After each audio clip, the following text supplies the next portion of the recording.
Olá, meus amores! Tudo bem com vocês? A ProRegiane espera sinceramente que sim, que vocês estejam muito bem em casa, se cuidando e estudando também. Viu, turminha? Hoje, nossa aula vai trabalhar sobre o ciclo econômico do açúcar, tá? Lembrando que o processo aí, né, que a gente viveu no Brasil, né, a gente foi regido por alguns ciclos, tá? Trabalhamos a questão do ciclo aí do pau-brasil, agora vamos trabalhar o ciclo do açúcar.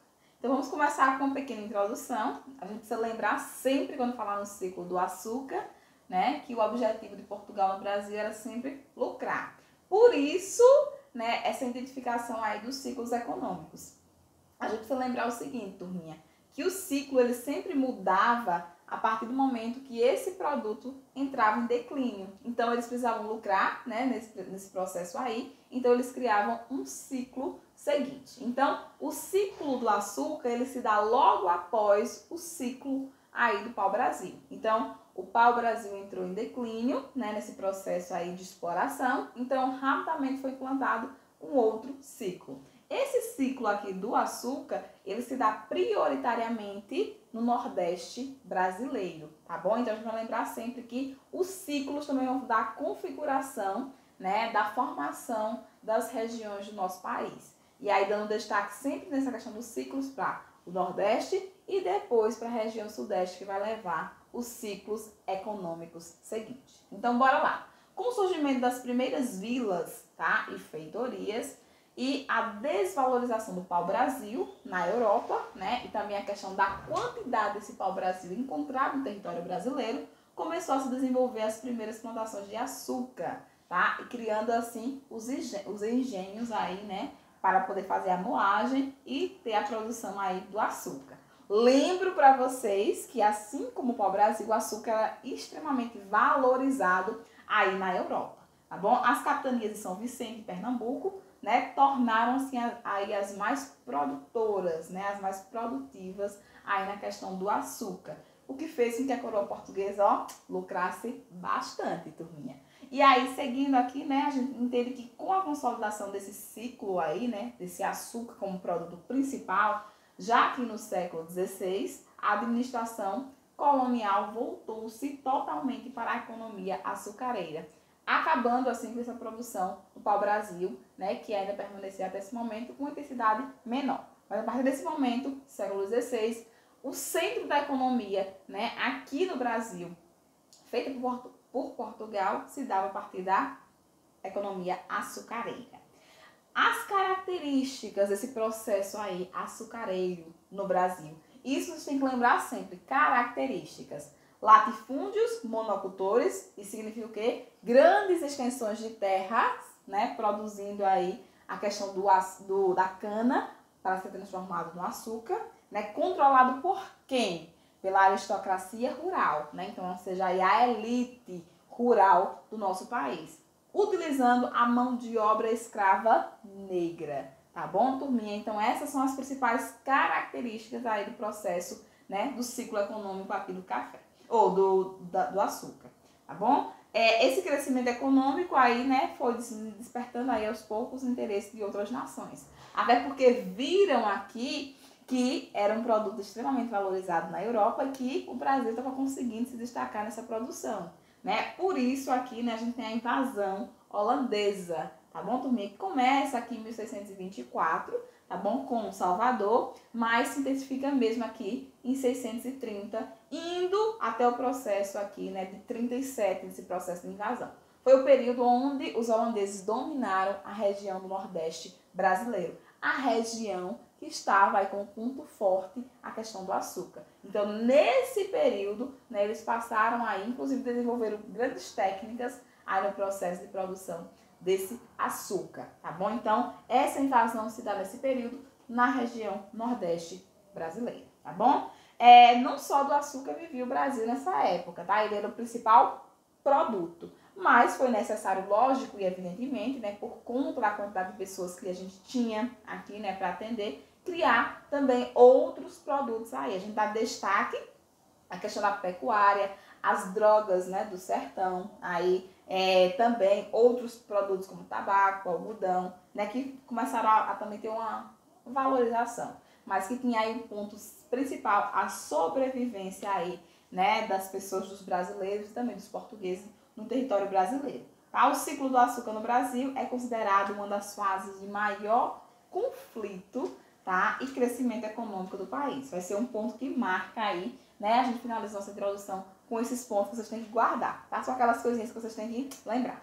Seguindo aqui, turminha, eu coloco esses dois mapas para vocês, né? Um do século aqui 16 e outro do século 17, mostrando o quê? Né? Principalmente o sentido da ocupação. No século 16, essa ocupação se dava praticamente somente aqui, né, no litoral, né, do nosso país, e uma partezinha aqui, né, na parte aí onde a gente encontrava as drogas do sertão, ou seja, na parte aqui amazônica. Então, esse era o sentido da ocupação. No século seguinte, século XVII, a gente já percebe, olha a configuração do sentido da ocupação aí. Então, a gente já tinha entrado bastante aí, né, para a região interior, principalmente a partir da pecuária, porque vai ser essa pecuária que vai possibilitar essa entrada para o interior do nosso país. Lembrando que essa atividade açucareira ela se dá, né, basicamente aí nessa parte, né, mais do litoral.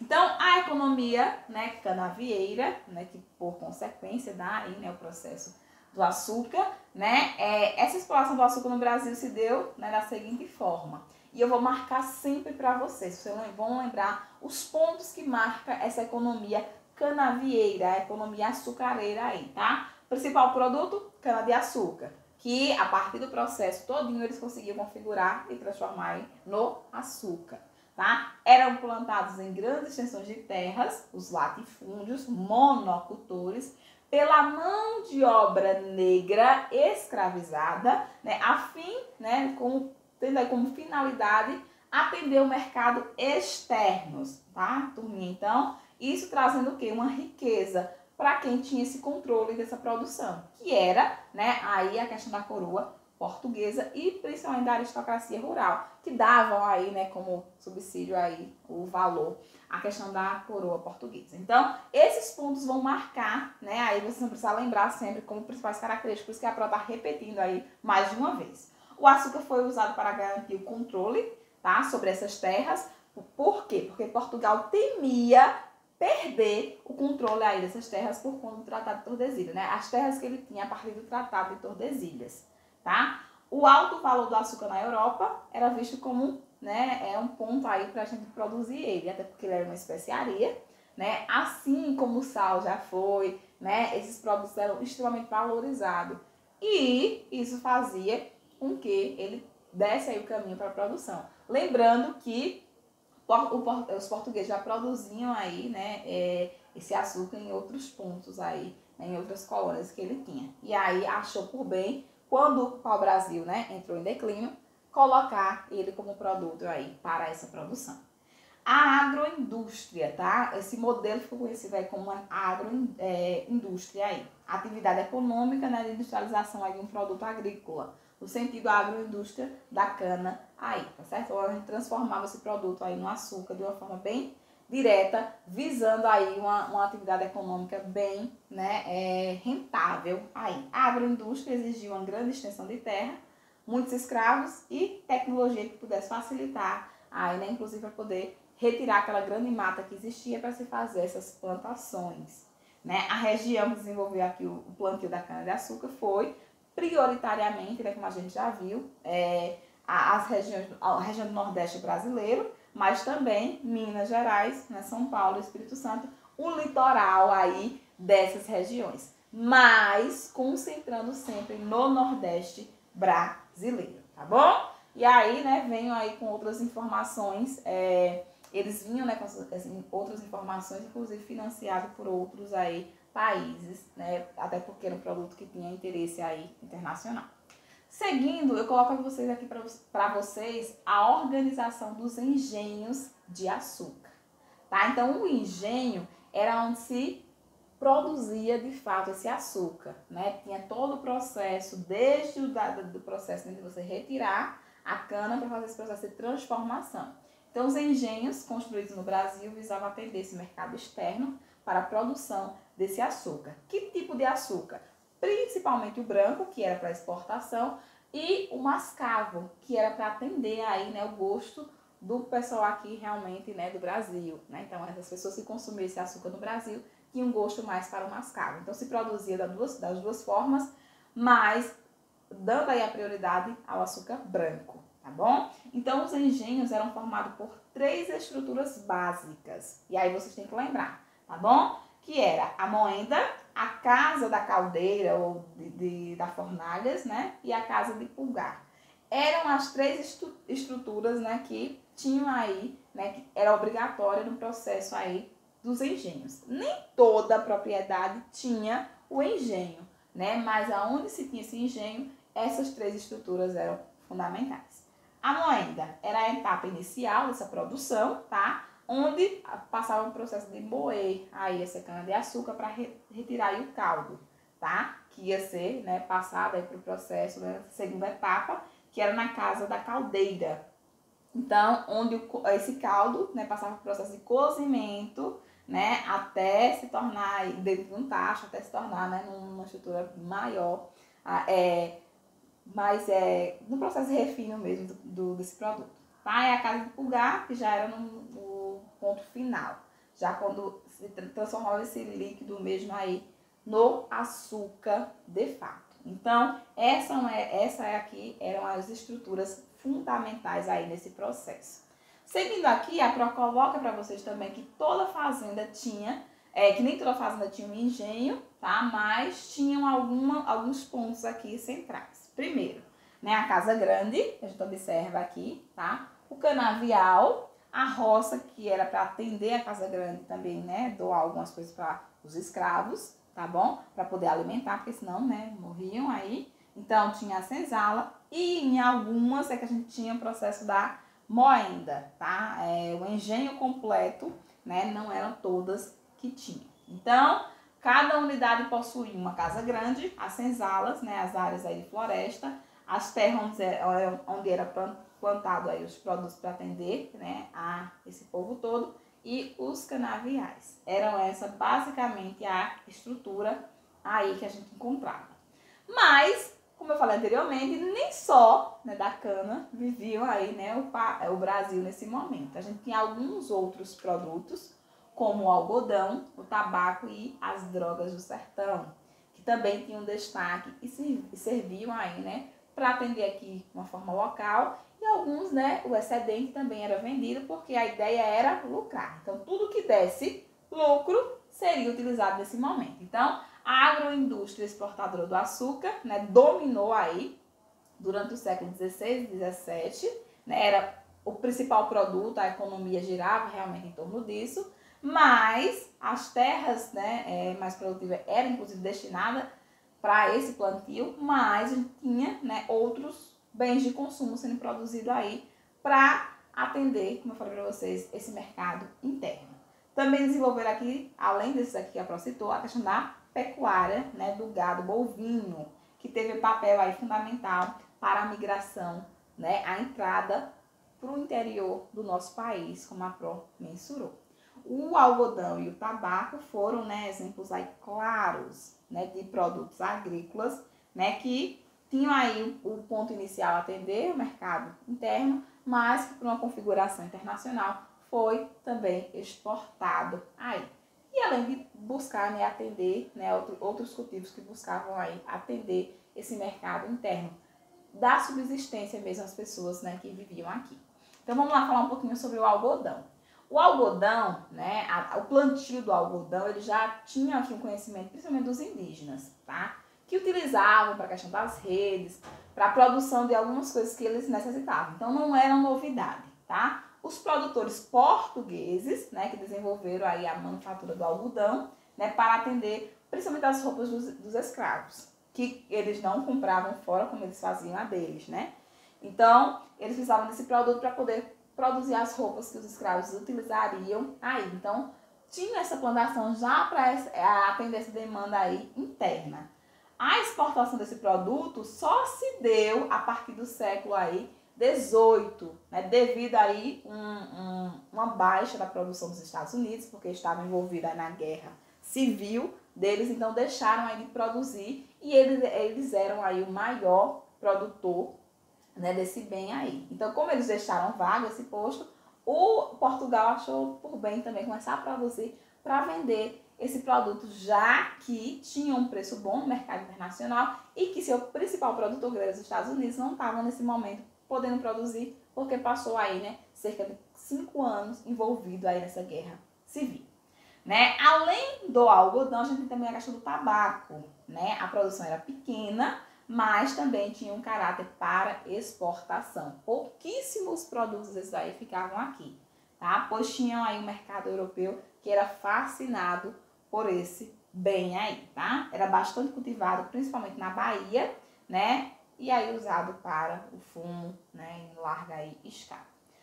Quem produzia também os escravos, tá bom, minha gente? Então, o Brasil também comercializava aqui produtos como trigo, o milho, a rapadura, a cachaça, né, a charque, ou seja, produtos que atendiam o mercado interno, ou seja, as pessoas que residiam aqui. Tranquilo? Até aí? Perfeito? Vamos lá falar um pouquinho também das drogas do sertão, tá, gente? Por que droga? Porque era produtos tão bons, né, que tinham uma aceitação tão interessante.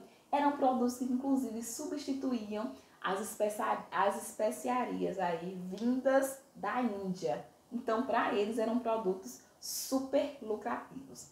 Essas drogas do sertão eram conhecidas, né, como os produtos amazônicos, tá? Então, esses produtos que eram retirados da Amazônia tinham esse nome. Dou aqui o exemplo, né, o pau de cravo, tá, gente? Que a gente tinha a utilização muito forte para substituir produtos aí da Índia, tá? O guaraná, a castanha do Pará, o anil, o cacau, esses produtos que se encontravam, né, e que tinham uma boa aceitação. E aí, gente, foi explorado, sim, porque era muito interessante, né? Inclusive a produção aí e a venda desses produtos. O litoral brasileiro estava praticamente ainda, né, sob esse domínio português e tinha aí essa exploração, né, feita desde o início. Então, quando eles entraram, eles também perceberam que tinha outras coisas para explorar dentro do território brasileiro. Havia necessidade de partir em direção ao interior para buscar esses novos produtos que o Brasil, né, poderia dar, né, aí aos portugueses, né, como pontos-chave. E aí, né, eles começaram, inclusive, né, a romper, né, a burlar aí o Tratado de Tordesilhas, né, que eles tinham aí sobre essas posses e essa divisão com os espanhóis. Mesmo assim, Portugal conquistou, tá, essas terras que tinham essas drogas do sertão, tendo acesso aí, né, a esses produtos e acabou fazendo a substituição total dos produtos das Índias por essas drogas do sertão. Aí, por isso, a importância. Último ponto que eu queria comentar, ainda falando desse processo da cana, do açúcar, era a pecuária, tá? Então, a pecuária ela também foi super importante, turminha, aí. E essa política ajudou aí no processo de interiorização do nosso país. Foi a partir do gado que a gente conseguiu ter acesso a essa área do interior do nosso país. Por quê, minha gente? Porque a parte do litoral já estava dominada, já conheciam, já tinham feito exploração de diversas formas, mas o interior ainda era um grande mistério. E a partir da pecuária que foi possível essa entrada. Então, ela foi fundamental para se conhecer, de fato, o território. Com o aumento da população de bois, esse boi ele era utilizado no processo aí, né, da moagem aí da cana, tá? Então, eles precisavam dessa força aí animal, porque nem todos tinham rio próximo para fazer, né, essa moagem a partir da água dos rios. Então, eles utilizavam os animais, principalmente o gado. Era chamado aí o gado de quintal. Mas esse gado começou a ficar na população, crescer a população. E aí, gente, eles pisavam e matavam as plantações aí de cana-de-açúcar. Então, foi criado, né, por conta dessa destruição aí das plantações, foi criado uma lei para que fosse proibido criar gado aí no litoral. E eles precisavam do gado, então eles faziam o quê? Vamos criar no interior, vamos entrar aí, né, e fazer esses criatórios aí. Então, entraram em direção ao interior para poder conseguir criar esse gado, que não era mais permitido, turminha, criar no litoral brasileiro, tá certo? E assim eles têm acesso a esse outro espaço do nosso território. A partir do sertão, né, guiados aí principalmente pelo Rio São Francisco, tá? O nosso rio, tá? Eles tiveram acesso a outros pontos e aí no interior, principalmente ali no Sergipe, Rio Grande do Norte, Ceará, Paraíba e Pernambuco, né? Tudo isso aí entrando nesse processo total. Aos poucos eles perceberam que a carne bovina era de excelente utilização para consumo. Como naquela época não tinha geladeira, né? Eles começaram a produzir a carne de charque, né? E a carne de sol, porque era salgada, né? Duravam mais. Então, se tornou um produto aí também de destaque, tá certo? E aí a criação de gado bovino foi realizada também, né? Com o auxílio aí dos negros, né? Porque eles também fazem esse processo. E além desse auxílio aí dos negros, a gente criou também a figura do vaqueiro, que era quem conduzia aí esse gado para esse interior com a ajuda aí desses negros. Então, o vaqueiro, a pessoa que liderava essa excursão para procurar esse espaço, para botar esse gado mais no interior, ele acabava tendo, né, uma remuneração interessante, recebia, né, alguns gados, né, quando ele encontrava, estabilizava esse gado no local legal, e aí começou a fazer, né, a ser sua própria fazenda, e eles começaram a enriquecer dentro dessa lógica aí do quanto eles recebiam. Tá bom, meus amores? Então, trabalhamos aí o ciclo do açúcar, esse ciclo tão importante para o Nordeste, né, brasileiro, tá certo? Então, fique com Deus e até o nosso próximo encontro.